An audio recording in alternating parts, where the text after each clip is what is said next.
Bueno, entonces como les comentaba, vamos a trabajar ya ahora esta parte de Foucault, ¿verdad? De lo que nos quedó de la primera parte. Ya tuvimos esa introducción. Si ustedes recordarán, la semana pasada vimos el día miércoles el video introductorio a su teoría y un poco explicamos de qué trataba todo esto, ¿no? Pero obviamente hay muchas más cosas que explicar y es una teoría bastante densa, bastante profunda y que tiene una característica especial en términos de la historia de las ciencias sociales, y es que va rompiendo con las visiones más maoístas, marxistas-leninistas que se venían planteando hasta ese entonces en los círculos intelectuales de la izquierda europea. Digo de la izquierda europea porque eran los grupos estudiantiles donde se estaba debatiendo acerca de todo esto. No es que existieran círculos de la derecha o no, pero la mayoría de los partidos de extrema derecha o extrema izquierda estaban también del lado del totalitarismo. Entonces estaba la juventud enfrentando estas valladares, digamos, y transformando todas estas situaciones con nuevas teorías, nuevos planteamientos, nuevas visiones de las ciencias sociales. Y pues en ese contexto aparece Michel Foucault, rompe con lo que se venía dando anteriormente. Incluso la amistad que tenía con los marxistas estructurales como Ulanzas, como Althusser, no se rompe como relación personal, pero sí en términos de las correspondencias ideológicas y sociales que tenían con respecto a sus posturas. Foucault se empieza a transformar también en un bestseller, por así decirlo, de las ciencias sociales, porque hablaba de temas que nadie hablaba antes. Y aparte trae a colación a autores como Federico Nietzsche, que habían quedado relegados por parte de los científicos sociales después de la aparición y el eclipsamiento por parte de la teoría marxista de todas las demás teorías durante todo el siglo XX. Entonces abre este nuevo camino, ¿no? Aparece hablando sobre temas que hasta resultaban freudianos para algunas personas, es decir, cómo esos condicionamientos de poder que han estigmatizado la locura, han estigmatizado la homosexualidad, han estigmatizado a los criminales, han creado cárceles, y cómo la sociedad en todo el mundo estaba lidiando con todas estas circunstancias a través del poder. Entonces, esa es digamos, el plus de, bueno, esa ruptura que hace con todo lo que se venía dando. Incluso ahora, varios, como ya lo mencionaba en la clase anterior, varios de los teóricos marxistas o de los devotos, digamos, del marxismo más ortodoxo, del leninismo, incluso del maoísmo, eh, hacen, digamos, una crítica bastante fuerte a toda la perspectiva de Foucault y señalan que son creaciones por parte de la misma inteligencia europea o norteamericana del anticomunismo que está tratando de silenciar las voces leninistas o solidarias con la Unión Soviética y su proyecto en ese momento. Es decir, que a Foucault le cae, por así decirlo, el estigma también de ser, como se dice a muchas personas acá, ¿no? Que es oreja o que es aliado del imperio, que es un agente del imperio. Esa es una crítica y un estigma que los científicos sociales pues blandan sobre los detractores. Es decir, hay 3, 4 casos y al final los señalados son más o menos 50 o 60. Y quienes realmente son agentes del imperio pues son menos. Pero Foucault al final, a pesar de ser señalado de todo esto, yo no desmiento que sea así. Será una cuestión muy particular. Pero su propuesta es una propuesta sólida y una propuesta amplia y que rompe con lo que se venía dando. Entonces, por lo que sí se puede señalar a Foucault es porque inquieta a los grupos de la izquierda más ortodoxa y también inquieta a los grupos de la derecha más ortodoxa. Va cuestionando todo esto. Y a ustedes en la ciencia política, ¿para qué les puede funcionar todo esto? Y es porque hay una nueva visión del poder. Entonces voy a compartir esta presentación de hoy. Si ustedes entran a la plataforma, la van a encontrar acá, ¿verdad? En la clase ya vamos por la clase número 20. Eso es algo curioso de este semestre virtual. Vamos por la clase 20. Yo recuerdo que el semestre pasado lo más que llegamos a dar fueron 22 clases, porque el tiempo se limitaba bastante por todas las acciones, las actividades y cosas que regularmente aparecían en la universidad o en la escuela. Pero ahora pues hemos logrado caminar mucho más eficientemente en términos de la virtualidad. Espero que también eso se refleje en el nivel de comprensión de los temas. Es decir, pudimos abordar los temas mucho más rápido, mucho más claro, y hemos podido trabajar también de forma más efectiva, digamos, todos los periodos de clase. Con ustedes, pues no hemos tenido casi ningún feriado, solo el del 15 de septiembre, que fue el único. Pero bueno, entonces acá está la presentación. La del día de hoy está ya hecha en Prezi, ya no está en nosotros programas, pero ahora vamos a aprovechar este recurso. Pues vamos a hablar de lo de economía. Bueno, primero, ¿qué explicar de Foucault para que ustedes lo comprendan? Ahí, como ustedes pueden ver después, en la plataforma hay dos libros. Un libro que se llama Vigilar y Castigar y otro que se llama La microfísica del poder. En estos libros, Foucault explica en muchas de sus perspectivas que después van a cobrar efecto, digamos, en todo el planteamiento de su teoría social. Y vamos a empezar con el de la microfísica del poder. Primero, bueno, un concepto esencial en la teoría Foucaultiana es la idea del poder. ¿Qué es el poder? Pues por acá viene, ¿no? ¿Qué es lo que ustedes entienden como poder en la Escuela de Ciencia Política y como politólogas y politólogos?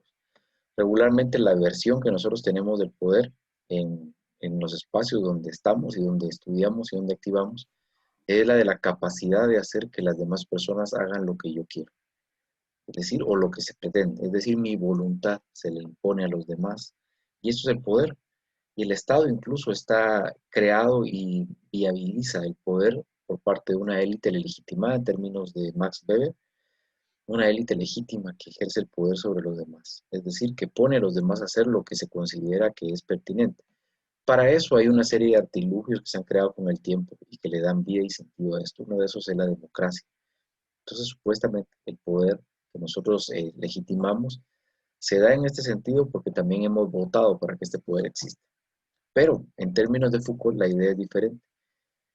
La idea de Foucault es que hay un poder que es omnipresente, es decir, que está en todo lado, ¿no? Incluso nuestras vidas, nuestros destinos, nuestras ilusiones, nuestra perspectiva de lo que es bueno y malo, nuestra manera de hablar, nuestra manera incluso de relacionarnos con los demás, lo que pensamos, hasta lo que soñamos, está todo permeado por el poder. ¿Y cómo es que el poder hace todo esto? Es porque estamos atravesados por un montón de líneas que se incrustan en nuestras vidas. Y por ahí él habla de algo que se llama el biopoder. El biopoder es la perspectiva del poder incluso hasta en nuestros poros, en nuestra piel. Todo nuestra esperanza de vida incluso está mediada por el poder. Todo lo que somos va por el poder, eso es lo que dice Foucault, ¿no? Entonces, ¿cómo se expresa este poder? ¿Y cómo es que nosotros como humanos pasamos a ser sujetas y sujetos de este poder? Y es porque hay un lenguaje que nos ha expresado todo esto y porque nos lo han dicho desde el momento en que nacimos, de un lenguaje verbal y un lenguaje no verbal también. Es decir, hasta los cuidados que nos brinda y que nos da nuestra mamá, digamos, al principio de nuestras vidas, o nuestros padres, al principio de nuestras vidas, la manera en que nos socializan, la manera en que nos insertan a todo este gran colectivo social que es la sociedad y que en este caso en Guatemala juega un papel muy particular en el gran concierto de las naciones y las sociedades del mundo, esa manera de entrar y de estar ha sido mediada a través del poder. Y ese poder se da a través del conocimiento. Es decir, nuestros padres sabían qué hacer con nosotros. ¿Y cómo lo sabían? Pues porque había una línea de poder que les había indicado qué es lo que tenían que hacer, de qué color nos tenían que vestir, si tenían que darnos leche materna o leche de fórmula, o si tenían que ponernos en una cuna o en algún lugar, en la casa, en un lugar especial. Incluso el papel que jugábamos en nuestra estructura familiar, nuestros traumas, nuestros vencimientos y también nuestras alegrías tienen que ver con el poder. Entonces el poder, según Foucault, es omnipresente, es algo que está en todos lados, que ha mediado incluso la vida. Y eso se ha transmitido a través del lenguaje. Y el lenguaje lo que expresa es el saber. ¿Y qué es el saber? Es lo que se supone que es cierto, lo que tiene que ser, lo que existe.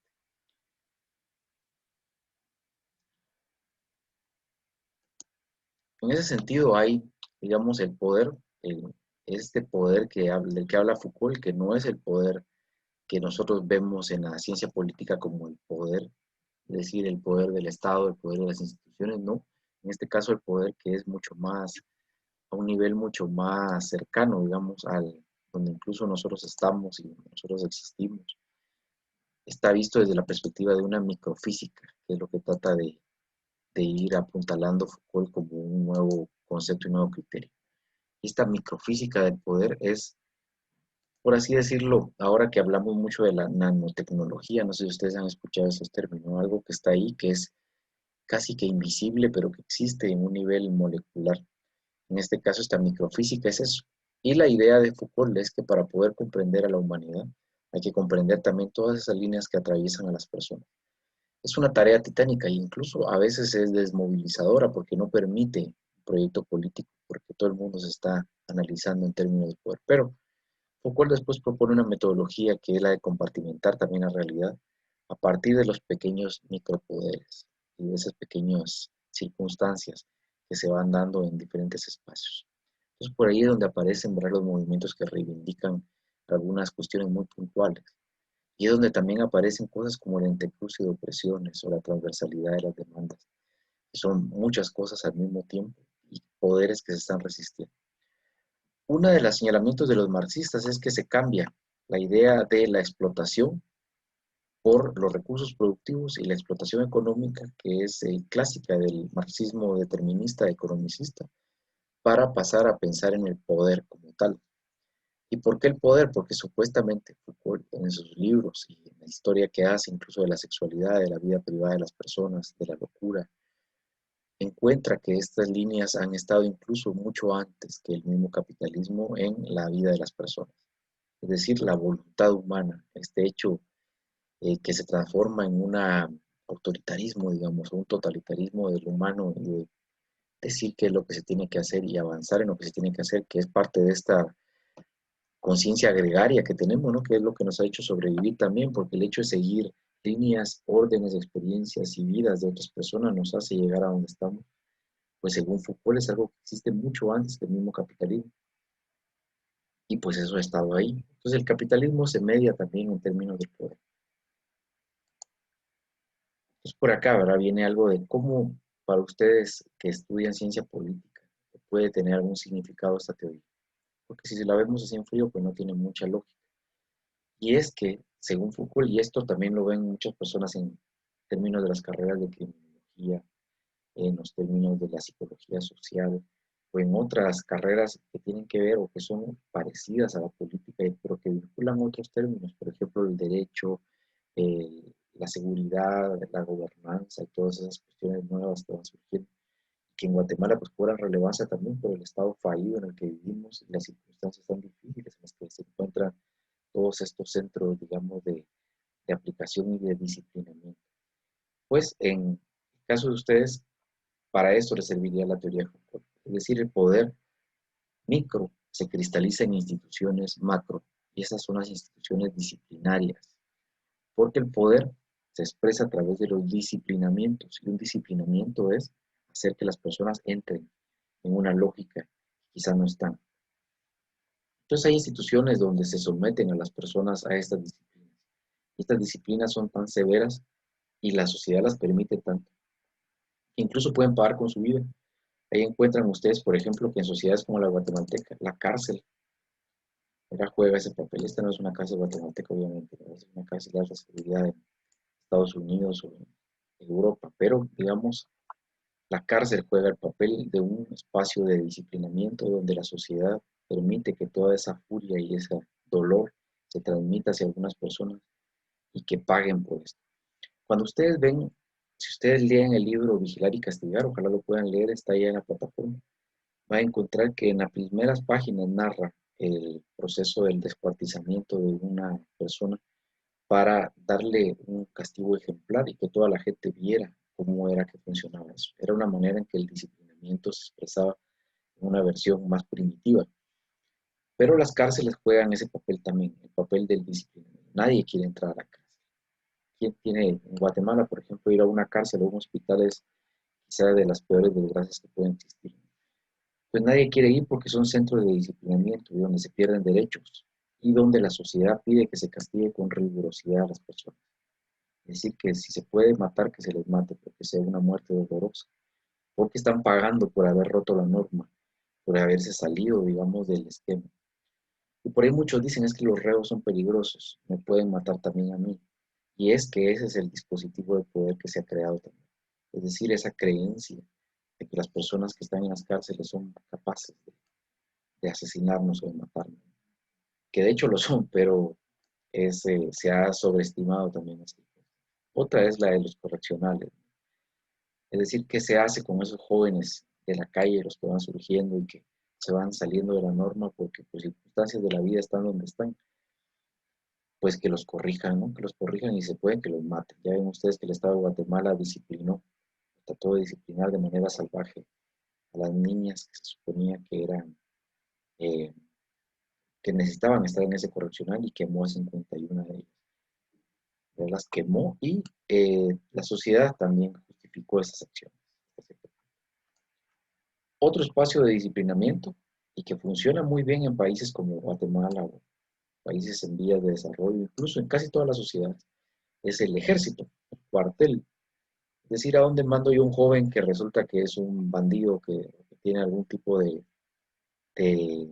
pensamientos fuera de lugar o que es un potencial violador o asesino. Pues lo mando al ejército. Y en el ejército lo van a disciplinar y en el ejército va a pelear por la patria. Entonces va a llegar y se va a reivindicar como un ser humano y va a transformar su vida.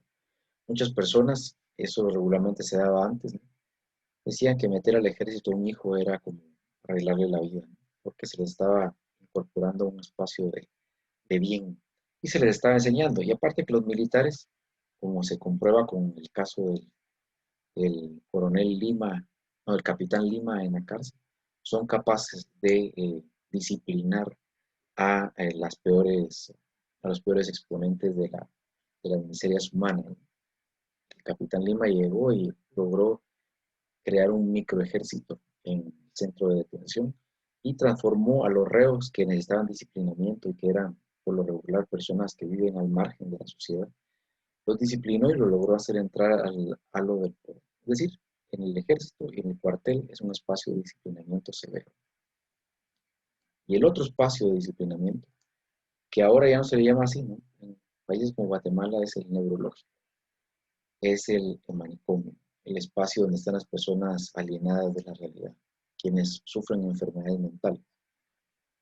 Muchos dirán, ¿no?, que una persona que sufre una enfermedad mental en realidad sí está sufriendo una disociación de la realidad y no puede estar en la sociedad. Pero si ustedes ven la historia de las enfermedades mentales, el libro de Foucault también que se llama La historia de la locura, va a encontrar que lo que se percibía como alienado o fuera de lugar, digamos, en el siglo XIX, ahora ya no lo es. Incluso hay algunos trastornos psicológicos, por ejemplo, algunos tipos de parafilias que han cambiado en el manual de las psicológico. El último creo que es el MS, no sé qué, 4 o 5. Pues ustedes pueden encontrar que la historia de la locura ha ido variando con el tiempo. Antes era, por ejemplo, un loco quien decía que creía que era ateo. O se encontraba también la locura en personas, por ejemplo, que tenían cierto tipo de aficiones o de fetichismos con ciertos artículos o cosas. Personas que se les sometía incluso a la lobotomía. Incluso la historia de la homosexualidad es una historia que tiene que ver con esto. Las personas que no se introducían al sistema heterosexual, digamos, a la manera de ver el mundo de la sociedad dominante, pues eran sometidas al electroshock. Y hasta ahora hay todavía algunas terapias de estas de choque que se ejercen en algunas instituciones religiosas para las personas que supuestamente han desviado su camino y se han transformado o que tienen una preferencia sexual diferente. Hay una película, ahora no sé si ustedes la han visto, que se llama Temblores, donde sale todo esto, ¿no? Incluso en Guatemala pues sucede, obviamente en Guatemala pasa de todo, ¿no? Es un país semisalvaje, todavía se encuentran ese tipo de disciplinamientos tan severos. Encontramos que esta es la manera en que se cristaliza la disciplina. La cárcel, el correccional, el cuartel, el manicomio. Incluso las leyes en los países, de todo el mundo, en todas las sociedades, hablan también de disciplinamientos, porque tiene un poder coercivo. Son formas, digamos, no tan extremas de someter a las personas. Así es como se expresa según Foucault entonces el poder, en ese tipo de disciplinamientos que están en todos lados. Entonces el poder del que habla él no es aquel poder que habla los politólogos, ¿no? El poder del Estado, el poder eh, constitucional, el poder de la norma, sino que es el poder en una versión eh, que se va, digamos, proyectando desde lo mínimo hasta lo máximo, es decir, desde lo particular a lo general. Ya que veíamos acá lo de los disciplinamientos, ¿no? Hay una estrategia muy clara de disciplinamiento que según Foucault es lo que ha hecho que evolucione y se tecnifique. ¿Qué es lo que separa al salvajismo de la modernidad? Es decir, ¿qué es lo que separa al siglo XVII y XVIII del siglo XIX y XX? Pues es la tecnificación de la disciplina, el uso del poder. Es decir, el sistema carcelario ya no iba a ser más un lugar de muerte y de amputación de personas para que estas personas tuvieran algún tipo de castigo ejemplar, sino que lo que se iba a hacer ahora era utilizar el, la intelectualidad y la observación, es decir, la ciencia social, para el disciplinamiento de las sociedades. En ese sentido se crea algo, es el panóptico. El panóptico es esta torre que está acá, eh, y entonces observan a todas las personas que están acá, es decir, una torreta de control. Y desde este control van observando a todas las personas y van perfilando a las personas. Es un poco lo que ustedes van a poder ver en la película esta del experimento, cómo se va perfilando a las personas y observando a las personas a través del sistema de cámaras. Y van determinando qué es lo que necesita cada persona, qué tipo de castigo necesita cada persona, dependiendo de su nivel de rebeldía, digamos. En ese sentido, esto juega ese papel, el panóptico, que es el de ser esa parte de observación para después someter a las personas, a los seres, a la lógica del poder. En el sistema educativo de finales del siglo XVIII y XIX, cuando recién se empezaban a implementar los proyectos liberales en Europa, hay una visión que es la de la educación en los liceos. En Guatemala se crea en el tiempo de la Revolución y el tiempo de los liberales, perdón, de la Revolución Liberal, finales del siglo XIX, las escuelas tipo federación. Y si ustedes van a ver ahí, todavía hay una que está más o menos construida con esta lógica y esta dinámica. Es la escuela que está cerca de la estación de bomberos de la, no sé qué, zona 13, creo que es zona 12. Pues ahí encuentran ustedes que hay una escuela tipo federación. Y la lógica es esta. Tienen un panóptico en medio y la escuela está construida como un hemiciclo donde pueden ser observados todos los estudiantes desde esta torre. Es decir, hay un control, hay un disciplinamiento, hay un control de disciplinamiento. Pues este es el objetivo del panóptico, el de estar observando y el de estar también diciendo qué es y dónde necesitamos los disciplinamientos. Ahora lo dramático de esto es que, según Foucault, como parte del biopoder, este panóptico que está aquí, que es algo externo, se encarna en nuestras vidas, es decir, llega a nuestra mente y se impone en nuestra mente. Los psicoanalistas hablan de algo que es el superyo, y el superyo es ese cúmulo de normas y, por así decirlo, la pequeña voz que nos está diciendo eso que está haciendo está mal, eso está bien, es decir, que va calificando nuestra acción a partir del bien o el mal. Es una visión maniquea, ¿no? Lo bueno o lo malo. En ese sentido, el panóptico se instaura también en nosotros y nos transforma a manera de una matrix, ¿no? Como en unos agentes de este sistema de poder. ¿Y qué hacemos nosotros entonces? Entonces yo observo a los demás, los vigilo, los castigo en el momento en que rompen la norma, pero también me vigilo a mí mismo y me castigo a mí mismo en el momento de romper la norma. ¿Qué pasaría si no existiera esto? Ahí es donde viene la parte también complicada de todo eso. Es decir, Foucault no dice que se tiene que llegar al final del poder en el mundo y vivir todo libremente, pero sí encontrar esas claves y esos nudos que van generando que el poder se transforme en algo pernicioso para las personas. Es donde se va encontrando, por ejemplo, nuevos movimientos sociales que reivindican algunas cuestiones que el poder ha sometido durante años. Por ejemplo, la lucha de las mujeres. ¿Y por qué las mujeres tienen que estar relegadas a la vida privada? ¿Por qué tienen que estar sometidas a un orden patriarcal? ¿Por qué tienen que estar bajo todas estas lógicas cuando son seres humanos que también pueden trascenderse, que pueden integrarse a los colectivos sociales de una manera diferente? Pues que hay un poder que no permite que eso pase, y es el poder del patriarcado, y que todas y todos lo tenemos también incorporado en cierta medida en nuestra mente. Entonces, esta es la perspectiva del panóptico, es algo muy interesante, lo van a encontrar en el libro Vigilar y Castigar. Si lo leen, pues ya ahora que van con estas nuevas luces, creo que lo van a leer con mucha más facilidad, y muy diferente a como si lo leyeran desde de cero, digamos. Y por acá viene otra parte más, es decir, cómo se expresa todo este poder, cómo llega ese poder a nosotros, cómo lo entendemos, cómo, digamos, lo que diría Gramsci, esa hegemonía se encarna en nuestras vidas, como diría eh, Ulanza, ¿no? Ese nacionalismo, cómo entra en nuestras vidas.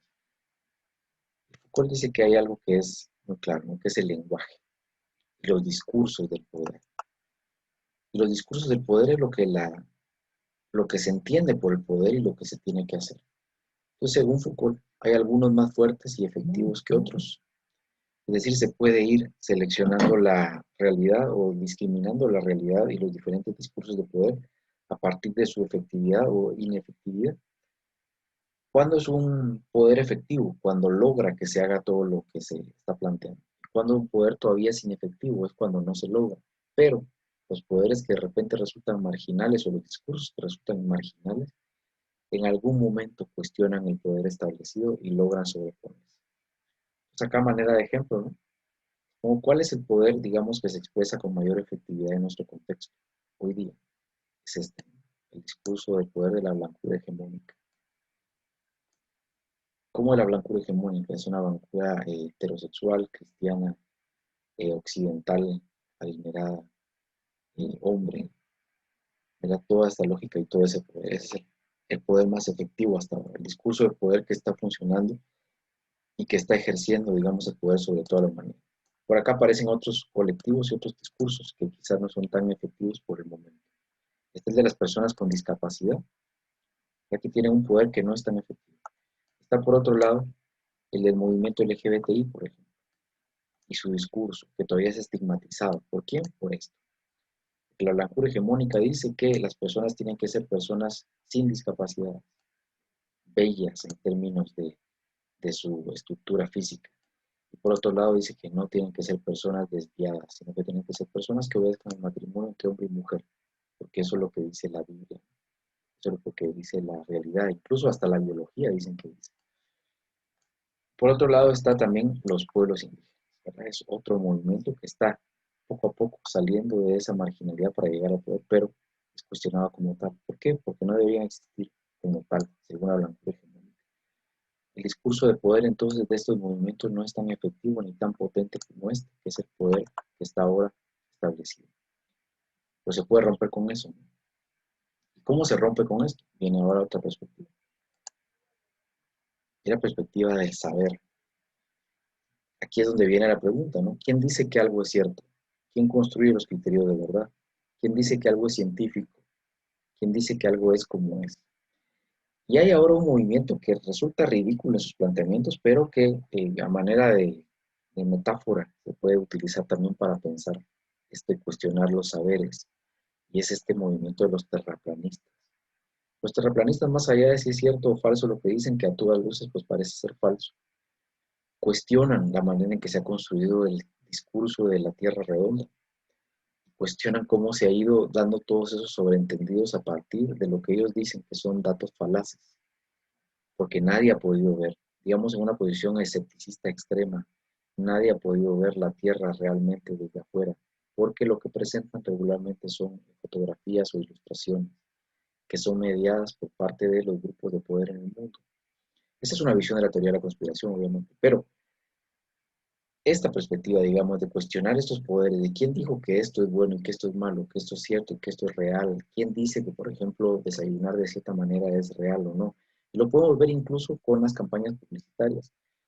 Cuando ustedes recordarán este señor, no recuerdo el nombre, pero era el sobrino de Sigmund Freud, que vino y diseñó también la campaña anticomunista en el tiempo de la revolución en Guatemala, según Vargas Llosa.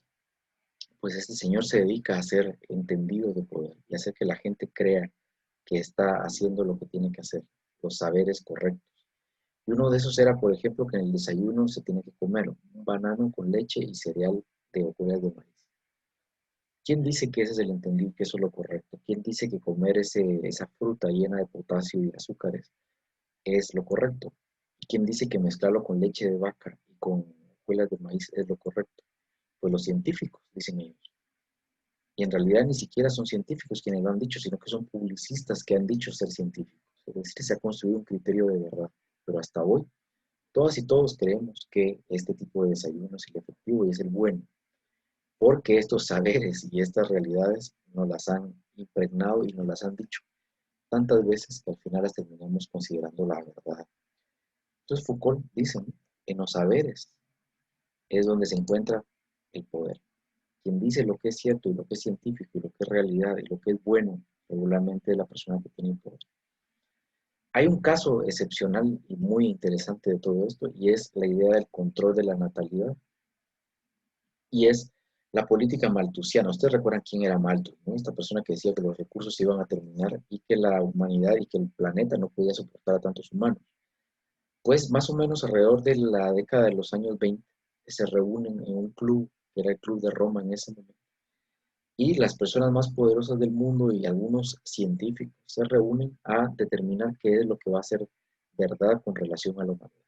Y la verdad era, según ellos, que si no se implementaban medidas de control de la natalidad para la década de los 90, es decir, más o menos 70 años después de la reunión que ellos estaban teniendo, la humanidad iba a estar sobrepasada, iba a haber demasiados humanos y no iba a haber posibilidad de darles alimento ni recursos. Entonces había que empezar con un gran proceso a nivel mundial de esterilización de las personas para que no pudieran reproducirse y tener tantos hijos. Y pues empezaron. Algunas instituciones en Guatemala, por ejemplo, se dedicaron en algún momento, en un principio, a procesos para la esterilización de las personas en las comunidades más pobres. Uno de estos era la ligadura de trompas, por ejemplo, o la vasectomía, porque se suponía que los humanos ya no teníamos que ser tantos, porque no íbamos a poder darles de comer. Y hasta ahora, pues se entiende que una familia que tiene 5 hijos y que no tiene los recursos para darle de comer a todos, pues va a morir. Pero eso no está haciendo que colapse el globo terráqueo, ¿no? Ni toda la economía de la humanidad. Lo que sí existe es una gran centralización de los recursos en un grupo y una gran pobreza en otro gran grupo que por lo regular numéricamente son los más amplios. ¿Pero por qué es? Por la injusta distribución del capital, por las circunstancias, por el progreso tecnológico, por todo tipo de cosas. Pero al final, este criterio de verdad de que somos demasiados humanos para tan pocos recursos es lo que se implementó y hasta ahora lo creemos. Hay otras ideas por ahí también, ¿no? Como las situaciones de cambio climático. Y ustedes lo pueden ver ahora incluso con toda la situación de la pandemia y cómo el hecho de ya no presentar gráficas y ya no presentar información ha cambiado el entendido que existe sobre la enfermedad y ahora que estamos quizá en el peor momento del COVID-19, las personas se sienten más relajadas que nunca. Pero son estas partes de los saberes. ¿Quién tiene estos saberes? ¿Quién sabe que lo que tiene que ser es lo que no? No. Es decir, ¿quién nos dice que científicamente estamos bien? ¿Quién nos dice que estamos haciendo lo correcto? Y este tipo de saberes son los que se van implementando con el tiempo. Entonces, para Foucault, el discurso de poder tiene que ver con el saber y con esta construcción del saber. Las compañeras, por ejemplo, en el movimiento de las mujeres preguntan, ¿por qué solo se conocen los saberes masculinos? ¿Por qué no hay más mujeres científicas? Y hay muchísimas. ¿Y por qué no se implementan esos contenidos en espacios como la universidad, por ejemplo? ¿O por qué no se implementan los contenidos y los saberes de los pueblos indígenas en los pensum educativos? ¿Por qué leemos a Bobbio, por ejemplo? ¿Por qué leemos a Marx? ¿Por qué leemos a Engels? ¿Por qué no leemos a otros saberes, a otros mundos? Y es porque este saber en el que estamos está mediado por el poder. Y el poder, como sabemos ahora, es este poder que domina en nuestro contexto, que es el poder de la blancura hegemónica. Esta parte. Es esta visión de la burguesía internacional, blanca, cristiana, y como ya decíamos, de todas las características. Incluso también la de la belleza, ¿no? La idea de la belleza y la juventud. Las personas en países como Guatemala, por ejemplo, Se creen que parecer joven es ser bello.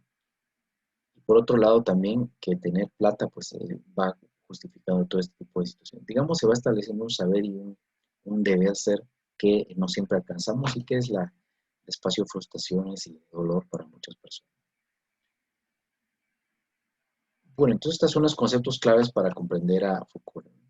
Perdón, aquí me confundí, puse 19, pero es la clase número 20. Ya vamos avanzando bastante en esos términos. Conceptos para comprenderlo. El poder, ¿verdad? La microfísica del poder, el biopoder, los disciplinamientos, el lenguaje, los discursos de poder y la construcción de los saberes para comprender a Foucault. Entonces quedan los dos libros acá en la plataforma, ¿verdad? Que ustedes van a poder leer si quieren verlo por acá, ¿verdad? Está en esta microfísica del poder y vigilar y castigar. Son libros bastante interesantes. Ya con esta introducción creo que ustedes lo pueden leer con mucha más efectividad. Y pues bueno, entonces esta es la clase de hoy. Espero que hayan podido, podido presenciarla y si no, pues queda la grabación en la plataforma para que la puedan observar después. El próximo día de clases ya nos toca la prueba sobre la película que espero hayan podido ver.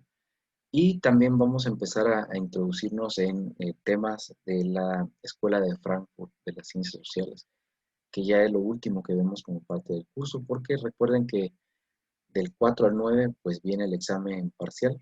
No sé qué día va a ser, creo que el 4 podría ser. El 4 es lunes, 4 de octubre.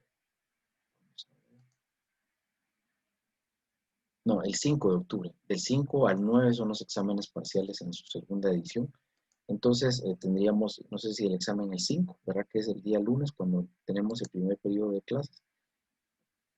O el día miércoles, ahorita les digo qué fecha es, el día miércoles 7. Entonces eso lo vamos a tener que decidir quizá el próximo día de clases y ya lo programamos para empezar a prepararnos para el examen parcial, que es la próxima semana. Y pues bueno, entonces estamos, ¿tienen dudas, comentarios o algo que quieran profundizar o aclarar? Ah, aprovechando que miro a Cristina Sarceño, ya le corregí la nota en la lista. Estaba por acá, me pregunto lo que veía. Sí, licenciado, muchas gracias. Ya Ah, vi. bueno, sí, ya estuvo, entonces ya te doy. Gracias. Bueno, entonces estamos ahí, nos vemos el próximo día de clases, ¿verdad? Que va a ser el día miércoles y pues